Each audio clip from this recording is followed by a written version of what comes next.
दुर्गापुर गांव के दो निवासी, एक शराबी गधा और उसका साथी खच्चर, जंगल के रास्ते से अपने गांव लौट रहे थे।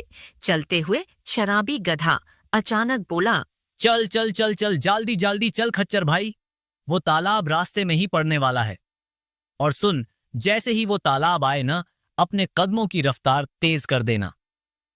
अरे क्या कहूं तुझको भी मैं, सबने कहा था कि दूसरे रास्ते से जाओ, पर तू है कि मना ही नहीं।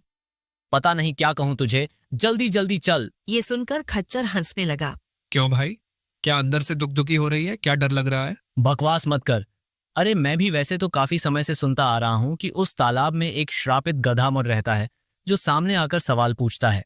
अरे धत, अरे मूर्ख, श्रापित गधा हो या कोई और जानवर, कभी भी हम जानवरों की आवाज में बात कर सकता है क्या?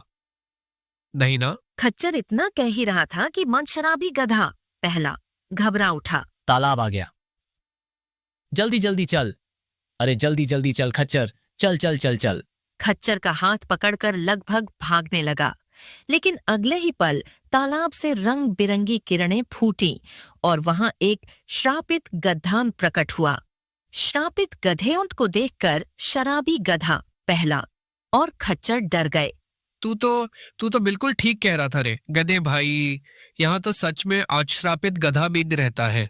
हे भगवान रे, मैं जानता हूं कि तुम दोनों यहां से तेजी से भाग रहे थे, लेकिन चाहे जितनी भी तेजी से भागो, मुझसे नहीं भाग सकते। जब तक मेरे सवाल का उत्तर नहीं दोगे, यहां से नहीं जा पाओगे। देखो, हमें जाने दो श्रापित गधे। हमने सुना है कि जिस किसी से भी तुम सवाल पूछते हो, वो अगर उत्तर नहीं दे पाया तो हमेशा के लिए गायब हो जाता है। देखो, हमें जाने दो। बगैर उत्तर दिए तुम दोनों तो यहां से नहीं जा सकते। चलो अब मेरा सवाल सुनो। सच क्या है, जिसे देखना आसान हो या जिसे देखना मुश्किल हो? शराबी गधा पहला गहरी सोच में डूब गया। वही जिसे देखना आसान हो। सत्य को प्रमाण की क्या आवश्यकता, जो दिखे वही सत्य है। हाँ, गधे भाई सही कह रहा है, जिसे देखना आसान हो। हाँ, तुमने दिया है गलत उत्तर। इतना कहते ही श्रापित गधे मन की आंखों से रंग बिरंगी किरणें निकली, जो शराबी गधे पहले और खच्चर पर पड़ी और दोनों तालाब में गिरकर रंग बिरंगी रोशनी के साथ गायब हो गए। अगले ही क्षण श्रापित गधा भी गायब हो गया। अगले दिन शराबी गधे पहले और खच्चर के गायब होने की खबर पूरे गांव में फैल गई। गांव की चौपाल पर चर्चा होने लगी। गांव वालों, उस शराबी गधे पहले और खच्चर ने जो गलती की वो तुम मत करना। अब से कभी भी जंगल में उस तालाब वाले रास्ते से मत जाना। वो श्रापित गधा तुमसे भी सवाल पूछेगा और अगर गलत उत्तर दोगे तो तुम गायब हो जाओगे। हाँ, सही कह रहे हैं सरपंच जी। और हमें तो ये भी नहीं पता कि गांव वाले आखिरकार ये रहस्यमयी तरीके से गायब क्यों हो जाते हैं। है तो अच्छा है कि गांव के सुखिया चाचा ने कुछ दिन पहले मोहन को गायब होते देखा था। उन्होंने देखा था कि मासी मेनम श्रापित गधा बाव का अला मोहन से सवाल कर रहा था और वो जवाब नहीं दे पाया और बस फट से तालाब में गिरकर गायब हो गया। बस उसी दिन से लोग गायब होने लगे। ये सुनकर सबके चेहरों पर डर फैल गया। तभी दुर्गापुर के बड़े व्यापारी धनीराम का पुत्र अशोक वहां आ पहुंचा और सबका मजाक उड़ाने लगा। सही बताऊं, तुम सब लोग ना एक नंबर के डरपोक हो। देखो, सीधी बात है, मैं तो उसी तालाब वाले रास्ते से जंगल जाऊंगा। अगर वहां श्रापित गधा गान मेरे सामने आ गया तो अपनी तलवार से उसके 2 टुकड़े कर दूंगा। बड़ा आया, सवाल पूछना ही भूल जाएगा मेरे सामने। इतना कहकर अशोक चला गया। बड़ा आया यहां खड़े होकर बड़ी बड़ी बातें करेगा और अंदर जाकर अपने पिता की हवेली में मुंह छिपा लेगा। ये तो जंगल जाता ही नहीं है, बस गांव वालों का मजाक उड़ाने चला आता है। बेवकूफ। बिल्कुल सही कह रहे हैं, ऐसे लोगों को बस गांव वालों को तंग करना आता है। थोड़ी देर बाद सभा खत्म हुई और सभी लोग अपने अपने घर चल दिए। उसी गांव में गौरी नाम की एक सुंदर लड़की थी जो अपने बूढ़े पिता के साथ रहती थी। पिता बहुत बूढ़े थे, इसलिए गौरी ही जंगल से लकड़ियां काटकर बेचती और घर चलाती। गौरी लकड़ियां लेकर लौट रही थी कि तभी अशोक रास्ते में आ गया। ओ गौरी, जरा इधर भी तो गौर फरमाओ। अरे भाई, कब तक अपने इन सुंदर सुंदर हाथों से ये बड़ी बड़ी भारी भारी कुल्हाड़ी चलाकर अपने हाथों की सुंदरता खराब करती रहोगी? अभी भी समय है, मेरी बात मान लो। मैं तुम्हें रानी बनाकर रखूंगा। शादी कर लो मुझसे। अब देखो ना मैं तुमसे कितना प्रेम करता हूं। मान जाओ ना गौरी। तुझसे कितनी बार कहा है अशोक, मेरा रास्ता मत रोक कर। मेरे मन में तेरे लिए कोई प्रेम नहीं। आइंदा कभी बीच रास्ते में मुझे रोकने की कोशिश मत करना। सुनकर अशोक क्रोधित हो उठा। ऐ गौरी, मैं इस गांव के सबसे धनी व्यक्ति धनीराम का पुत्र हूं। गांव की लड़कियां मुझ पर मरती हैं, समझी? तो जो लड़कियां तुझ पर मरती हैं उनसे ही विवाह कर ले। मुझे तेरे अंदर कुछ भी खास नहीं दिखता। मुझे बस इतना पता है कि तेरा पिता धनी है, पर तू निठल्ला निकम्मा आवारा सिर्फ अपने पिता की कमाई पर ऐश करता है। अशोक गुस्से से तिलमिला उठा और गौरी वहां से चली गई। गौरी गांव पहुंची और अपनी लकड़ियां बाजार में बेच दी। फिर थकी हुई घर की ओर चली गई। लकड़ियां बेच गौरी घर लौट आई और सारा धन अपने बूढ़े पिता के हाथ में रख दिया। अरे क्या हुआ गौरी, तेरा चेहरा उतरा हुआ क्यों है? क्या बात है? गौरी की आंखों में आंसू भर आए। उसने सारी घटना बताई। जब देखो धनीराम का पुत्र मेरा रास्ता रोक लेता है। ये सुनकर बलकृष्ण की आंखों में उदासी छा गई। मैं जानता हूँ वो मेरी लाचारी और काम चोरी का फायदा उठा रहा है। मैं कितना अभागा पिता हूँ। मुझे तेरे हाथ पीले करने की तैयारी करनी चाहिए थी, लेकिन मैं तो उल्टा तुझ पर बोझ बनकर बैठ गया हूँ। क्या करूँ? बीमार हूँ, बुजुर्ग हूँ, मेरे हाथ काम नहीं करते। ऐसे मत कहिए पिताजी कि आप मुझ पर बोझ हैं। बचपन से मैंने माँ को नहीं देखा, हमेशा आपको देखा। आपने मुझे माँ और पिता दोनों का प्यार दिया है। आप मुझ पर बोझ नहीं हैं। रहा सवाल अशोक का, उसे मैं देख लूंगा। इतना कहकर गौरी ने चूल्हा जलाया और गरम गरम रोटियां बनने लगी। कुछ देर बाद बलकृष्ण खाना खाकर सो गया। अगले दिन सुबह बलकृष्ण ने गौरी से कहा, गौरी, आजकल उस तालाब की चर्चा बहुत चल रही है। कहते हैं वहां एक श्रापित गधा आतंक मचा रहा है। वो लोगों से प्रश्न पूछता है और जो भी उत्तर नहीं दे पाता वो गायब हो जाता है। मुझे लगता है कि वो जरूर कोई राक्षस होगा। हाँ पिताजी, गांव में बहुत लोग गायब हो चुके हैं और कोई कुछ नहीं कर पा रहा। न जाने गांव वाले महाराज से मदद मांगने क्यों नहीं जाते। अब मदद तो वो क्या ही मांगेंगे। हमारे राज्य का राजा तो आंखें मूंद कर बैठा है। उसे प्रजा की कोई चिंता ही नहीं है। मैं तो तुझे सिर्फ इसलिए कह रहा हूं बेटा कि जंगल में लकड़ियां काटने जाती हैं तू, जरा ध्यान से जाना और उस रास्ते से मत जाना।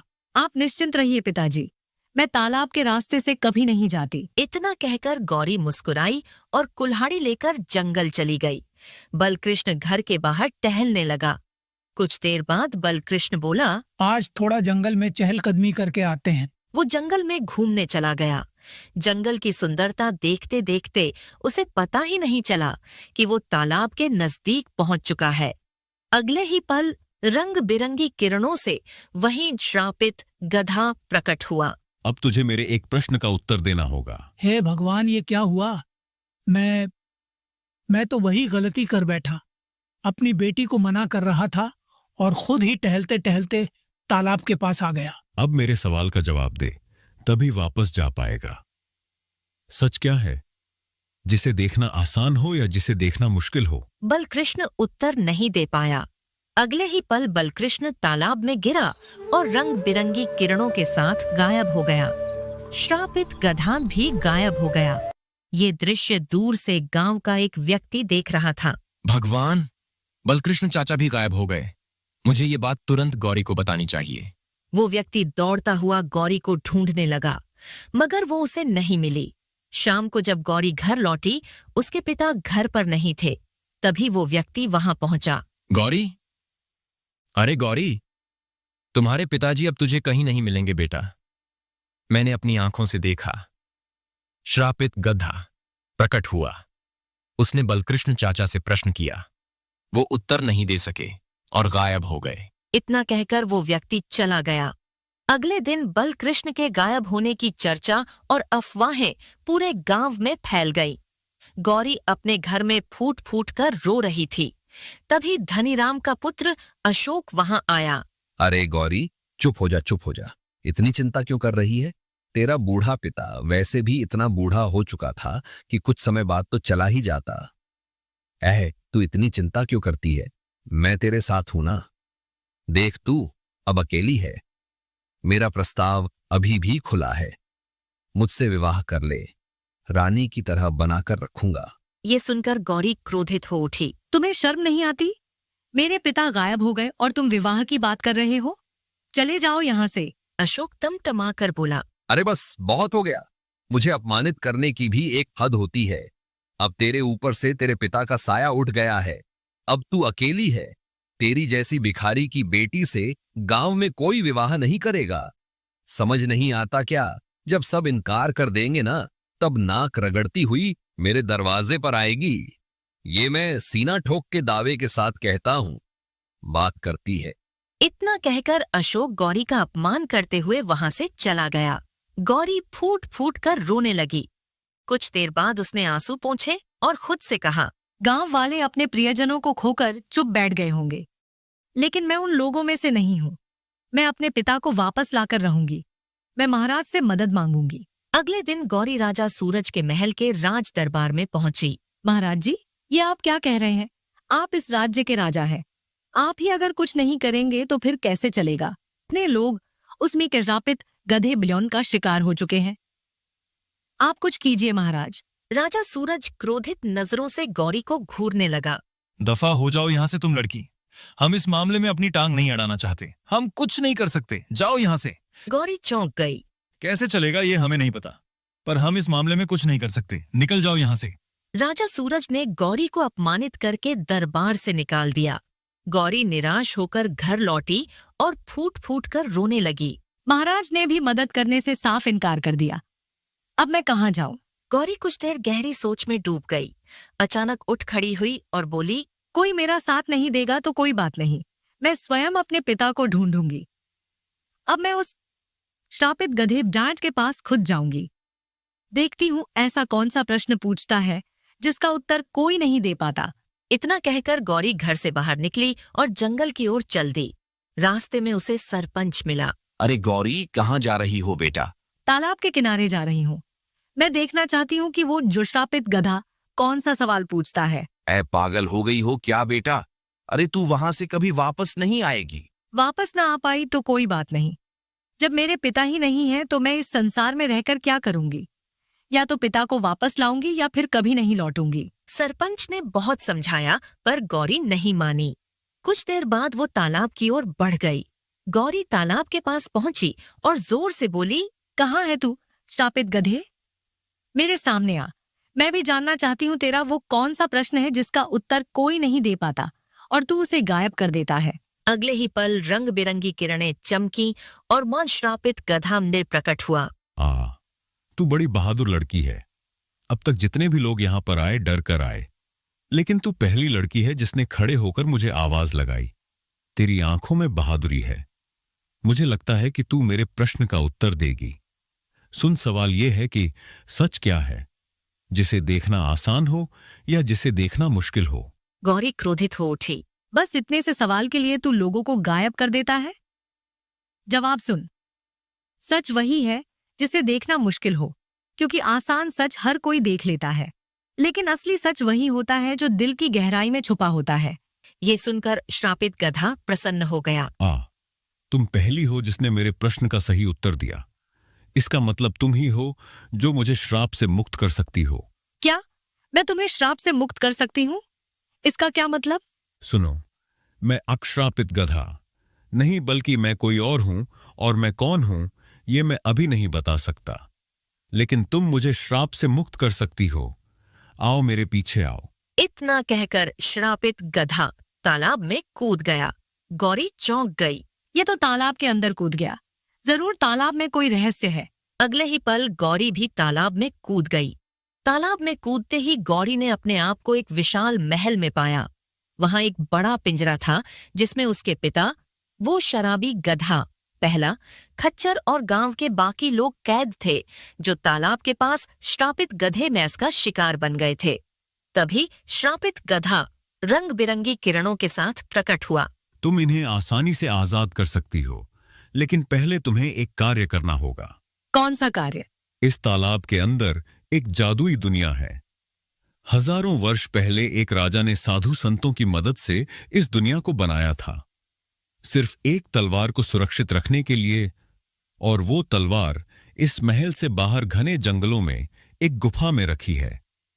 तुम्हें उस तलवार को लाना होगा। उस जादुई तलवार का रहस्य क्या है? वो तलवार जिस भी राजा या राजकुमार के पास होगी, उसे कोई नहीं हरा सकेगा। वो संसार का सबसे शक्तिशाली राजा बन जाएगा। अब जाओ, लेकिन ध्यान रखना, वो तलवार जीवित होगी। जब तुम उसे छुओगी, वो तुमसे एक प्रश्न पूछेगी। गलत उत्तर दिया तो तुम भी श्रापित हो जाओगी मेरी तरह। सही उत्तर दिया तो वो तुमसे एक कार्य करवाएगी, और कार्य पूरा हुआ तो तलवार तुम्हें मिल जाएगी। फिर उसे यहां लेकर आना, और अगली बात मैं यहीं बताऊंगा। गौरी गहरी सोच में डूब गई। इन लोगों को आजाद करने के लिए मैं कुछ भी कर सकती हूँ। इतना कहकर गौरी महल से बाहर निकली और तलवार वाली गुफा को ढूंढने लगी। घना जंगल पार करती हुई वो आगे बढ़ती रही। बहुत देर बाद गौरी की नजर एक विशाल गुफा पर पड़ी। लगता है ये वही गुफा है जिसके बारे में दो श्रापित गधे बोध ने बताया था। इतना कहकर गौरी गुफा के अंदर प्रवेश कर गई। गुफा के अंदर एक तलवार रखी हुई थी। जैसे ही गौरी ने उसे स्पर्श करने का प्रयास किया, मैं एक मायावी तलवार हूँ। मुझे स्पर्श करने से पहले तुम्हें मेरे एक प्रश्न का उत्तर देना होगा, परंतु याद रखना, गलत उत्तर तुम्हें श्रापित कर देगा। शक्ति किसे मिलनी चाहिए? जिसे इसकी लालसा हो या जिसे इसकी जरूरत हो? शक्ति उसी को मिलनी चाहिए जिसे इसकी लालसा नहीं लेकिन जरूरत हो। कुछ देर के लिए सन्नाटा छा गया। तुमने बिल्कुल सही उत्तर दिया, लेकिन मुझे प्राप्त करने से पहले तुम्हें एक कार्य और करना होगा। तुम मुझे इस तरह से स्पर्श नहीं कर सकती। तो फिर बताओ मुझे क्या करना होगा? इस जंगल में एक लाल वृक्ष है। हजारों वर्ष पहले साधु संतों ने उसी लाल वृक्ष के नीचे यज्ञ करके मुझे प्राप्त किया था। तुम्हें उस लाल वृक्ष से अनुमति लेनी होगी, तभी तुम मुझे छू सकती हो। गौरी गुफा से बाहर आई और घने जंगल की गहराइयों में लाल वृक्ष को तलाशने लगी। कुछ देर बाद उसे एक लाल वृक्ष दिखाई दिया। गौरी लाल वृक्ष के पास पहुंची ही थी कि तभी। कौन हो तुम? गौरी ने पूरी घटना लाल वृक्ष को बताई। ठीक है, इस पत्ते को स्पर्श करो। अगर तुम्हें कुछ नहीं हुआ तो तुम तलवार प्राप्त कर सकती हो, लेकिन याद रखना, तलवार को छूने के बाद तुम्हारे अलावा केवल तुम्हारा पति ही उसे छू सकेगा। संसार का कोई भी अन्य व्यक्ति उसे छुएगा तो वो जलकर राख हो जाएगा। ये दिव्य पत्ता तुम्हारी जांच करेगा कि तुम्हारा मन शुद्ध है या नहीं, और तुम्हारा भविष्य भी देखकर बताएगा कि तुम तलवार पाने के योग्य हो या नहीं। गौरी चौंक गई। कुछ देर सन्नाटा रहा। फिर उसने हिम्मत की और लाल पत्ते को स्पर्श किया, लेकिन उसे कुछ नहीं हुआ। तुम्हारा मन शुद्ध है और इस पत्ते ने तुम्हारा भविष्य देख लिया। तुम्हारा विवाह एक राजकुमार से होगा और वो राजकुमार भी तुम्हारी तरह शुद्ध मन का होगा। अब तुम तलवार को हाथ लगा सकती हो। गौरी शांति से गुफा की ओर दौड़ी और तलवार पकड़ ली। हाँ, अब से मैं तुम्हारा हूँ। गौरी तुरंत तलवार लेकर महल पहुंच गई। गौरी के हाथ में जादुई तलवार देखकर श्रापित गधा चौंक गया। वाह वाह वाह वाह, तुमने तो वास्तव में तलवार प्राप्त कर ली। तुम कोई साधारण स्त्री नहीं। अब तुम्हें एक और महत्वपूर्ण कार्य करना है। कौन सा कार्य?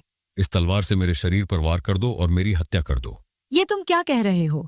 ये सही कह रहा है। इस पर वार करो, तभी ये श्राप से मुक्त होगा। इसके बाद इसका मन भी तुम्हारी तरह हो जाएगा, लालच से मुक्त, और इसमें भी प्रेम और दया की भावना जाग जाएगी। गौरी ने तुरंत तलवार उठाई और मन श्रापित गधे ओंट पर वार कर दिया। श्रापित गधे ओंट ने कुछ देर में दम तोड़ दिया, मगर अगले ही पल श्रापित गधा रंग बिरंगी किरणों से एक सुंदर राजकुमार में बदल गया। गौरी चौंक गई। हाँ गौरी, मैं एक राजकुमार हूं। लेकिन तुम श्रापित कैसे हुए? ये सब मेरे मंत्री की वजह से हुआ। जो इस समय राज्य का राजा बनकर बैठा है, वो मेरा ही मंत्री है। उसने चतुराई से मुझे श्रापित करवाया और मेरे राज्य पर कब्जा कर लिया उसने। अब मैं समझ गई राजा ने मेरी मदद क्यों नहीं की। इसका मतलब वो तुम्हारे बारे में जानता था। हाँ, वो जानता है। ये बात कुछ समय पहले की है। राजकुमार आदित्य अपने महल के बगीचे में टहल रहा था। तभी उसका मंत्री सूरज वहां आ पहुंचा। फ्लैशबैक जब मंत्री ने राजा को एक श्रापित राजा बनवाया। राजकुमार आदित्य, देखिए, मुझे एक बात पता लगी है। हमारे दुर्गापुर गांव के निकट एक तालाब है जिसके अंदर एक मायावी संसार है। राजकुमार आदित्य चौंक गया। राजकुमार आदित्य के मन में लालच जाग उठा। ओ, अगर ऐसा है तो चलो मेरे साथ। कुछ देर बाद मंत्री सूरज और राजकुमार आदित्य तालाब के किनारे खड़े थे। राजकुमार आदित्य तुरंत तालाब के अंदर कूदा। कूदते ही उसने अपने आप को एक महल में पाया। महल को देखकर राजकुमार आदित्य, इसका मतलब मंत्री सही कह रहा था, तो वो गुफा भी यहीं कहीं होगी। इतना कहकर राजकुमार आदित्य महल से बाहर निकला और गुफा को तलाशने लगा। कुछ देर बाद वो गुफा के पास पहुंचा। गुफा के अंदर जाकर उसने तलवार को देखा। जैसे ही उसने तलवार को हाथ लगाया, मुझे स्पर्श करने से पहले तुम्हें मेरे एक प्रश्न का उत्तर देना होगा। हाँ ठीक है, पूछो अपना प्रश्न। तलवार ने अपना प्रश्न पूछा, लेकिन राजकुमार आदित्य, जिसके मन में लालच था, उसने गलत उत्तर दिया। तुमने गलत उत्तर दिया, अब से तुम श्रापित हो गए। इतना कहते ही राजकुमार आदित्य एक श्रापित गधेन में परिवर्तित हो गया। अब तुम तब तक श्राप से मुक्त नहीं हो सकते जब तक कोई सच्चा मनुष्य मुझे प्राप्त नहीं कर लेता और इस तलवार से तुम्हारी हत्या न कर देता। श्रापित होने के बाद तुम इस संसार में भी रह सकते हो और उस तालाब के ऊपरी दुनिया में भी, लेकिन तुम तालाब की सीमा में ही रहोगे। ये सुनकर श्रापित गधा मन बने आदित्य की आंखों में आंसू आ गए। वो चुपचाप गुफा से बाहर आया और महल में लौट आया। अगले ही पल रंग बिरंगी किरणों से वो तालाब के बाहर प्रकट हुआ, जहां राजा सूरज खड़ा था। मैं उसके प्रश्न का उत्तर नहीं दे पाया और मैं श्रापित हो गया। मैं जानता था कि तू श्रापित हो जाएगा राजकुमार। ओहो हो, ये तो तेरे साथ बहुत अच्छा हुआ। अब तू हमेशा इस श्रापित गधे वंश के रूप में भटकते रहेगा और मैं बन जाऊंगा इस राज्य का राजा। इतना कहकर मंत्री सूरज हंसता हुआ वहां से चला गया। तुम्हारे साथ धोखा हुआ था, लेकिन तुम ये तलवार नहीं ले सकते। जब लाल वृक्ष ने मेरी जांच की थी तब उसने कहा था, इस तलवार को मेरे अलावा केवल मेरा पति ही हाथ लगा सकता है। ये सुनते ही राजकुमार आदित्य ने तुरंत गौरी की मांग भर दी। क्यों? लो, अब से तुम मेरी पत्नी हो। राजकुमार आदित्य ने हाथ आगे बढ़ाया। गौरी ने तलवार उसके हाथों में दी। उसे कुछ नहीं हुआ। मैंने तुझे चुन लिया, अब से ये तलवार केवल तुम दोनों के पास रहेगी। राजकुमार आदित्य ने पिंजरे खोल दिए और सभी लोगों को आजाद कर दिया। चलो, लेकिन अब हम बाहर कैसे जाएं? अपनी आंख बंद करो और सोचो कि तुम सब तालाब के बाहर खड़े हो। तुम स्वयं को तालाब के बाहर पाओगे। सबने ऐसा ही किया। अगले ही पल राजकुमार आदित्य, गौरी, शराबी गधा, पहला, खच्चर और बलकृष्ण तालाब के बाहर प्रकट हो गए। सभी अपने अपने घर चले गए। गौरी ने अपने पिता को देखा। पिताजी, आप आजाद हो गए। अरे बेटा, अब तुम राजकुमारी बन गई हो। जाओ जाओ बेटा, राजकुमार के साथ जाओ। इतना कहकर बलकृष्ण भी अपने गांव चला आया। गौरी और उसका पति राजकुमार आदित्य राज दरबार पहुंचे। राजा सूरज ने आदित्य को देखकर चौंक कर कहा, हाँ, अरे तुम श्राप से मुक्त कैसे हुए? राजकुमार आदित्य ने सारी घटना सुनाई। उसने जैसे ही तलवार राजा सूरज के आगे बढ़ाई, अगले ही